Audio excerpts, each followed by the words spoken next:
আসসালামু আলাইকুম ওয়া রাহমাতুল্লাহি ওয়া বারাকাতুহু ইন্নাল হামদালিল্লাহি নাহমাদুহু ওয়া নুসাল্লি আলা রাসূলিহিল কারীম আম্মা বা'দ রব্বি জিদনি ইলমা রব্বি ইশরাহ লি সাদরি ওয়া ইয়াসসির লি আমরি ওয়াহলুল উকদাতাম মিন লিসানি ইয়াফকাহু কওলি রব্বি ইয়াসসির ওয়া লা তু'আসসির ওয়া তাম্মিম আলাইনা বিল খাইর। বিসমিল্লাহির রহমানির রহিম। আজকে আমাদের ক্লাস হচ্ছে প্রথম ক্লাসের দ্বিতীয় পাঠ। এখানে দেখুন আরবি 29টি হরফকে হরফে হিজা বলে। 22টি হরফ পাতলা, 7টি হরফ মোটা, 3টি হরফ ক্ষেত্র বিশেষ মোটা এবং পাতলা করে পড়তে হয়।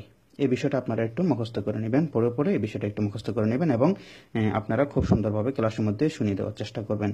তারপর দেখুন পাতলা 22টি হরফ, যথা আলিফ, বা, তা, সা, জিম, হা, দাল, যাল, র, জা, সিন, শিন, আইন, ফা, কাফ, লাম, মিম, নুন, ওয়াও, হা, হামজা, ইয়া।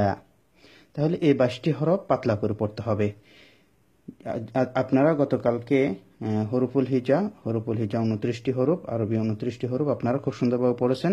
ওইখান থেকে এই 22টি হরফ আলাদা করে নিয়ে আসা হয়েছে, যেহেতু এই 22টি হরফ পাতলা, সেজন্য এই 22টি হরফকে প্রথম ক্লাসের দ্বিতীয় পাঠ করা হয়েছে। তারপর দেখুন মোটা 7টি হরফ, যেমন খ, সদ, দদ, ত, য, গইন, কফ।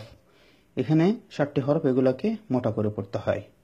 আবারও বলছি, খ, সদ, দদ, ত, য, গইন, কফ।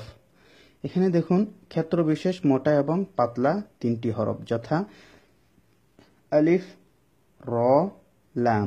এখানে দেখুন আলিফ যখন পাতলা হরফের সাথে আসবে তখন পাতলা করে পড়তে হবে, যেমন বা, এটা হচ্ছে বা, আলিফ জবর বা, বা হচ্ছে পাতলা হরফ বা।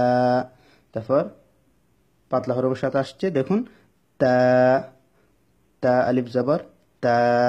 তারপর মোটা হরফের সাথে আসছে আলিফ, দেখুন খ, খ আলিফ জবর খ, সদ আলিফ জবর স, মোটা হয়েছে স।